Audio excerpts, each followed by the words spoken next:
يا هلا والله. وصلني باكج من براند فرنش افنيو، هو تعاون معاهم. خلونا نستعرضهم معاكم وخبركم عنهم اكثر. الباكج فيه عطرين، عطر اروماتيكس كارنال ديزاير وعطر اروماتيك اكس كاندال.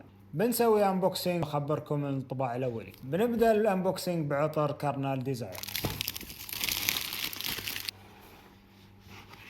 عطر كارنال ديزاير اروماتكس من فرنش افنيو. عطر اللي قريته انه عطر عود، ليذر، سويتي، فروتي، ويقولون ان العطر يحاكي واحد من عطور ميزون كارفيلي واللي هو عطر كيور انفراروج. خلونا نجربه واخبركم هل هو مشابه لهذاك العطر ولا لا.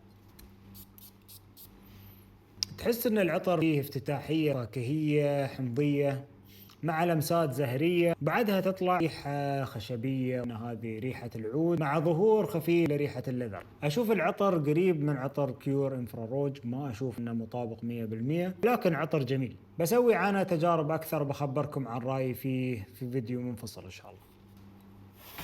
بنفتح عطر اكس كاندال. هذه زجاجة اكس كاندال اروماتكس من فرنش افنيو. اللي قريته عن العطر انه هو عطر سويتي يرتكز على نوتة فانيلا مع الباتشولي والاخشاب. العطر سويتي جورمند، كأنك تبى تاكله.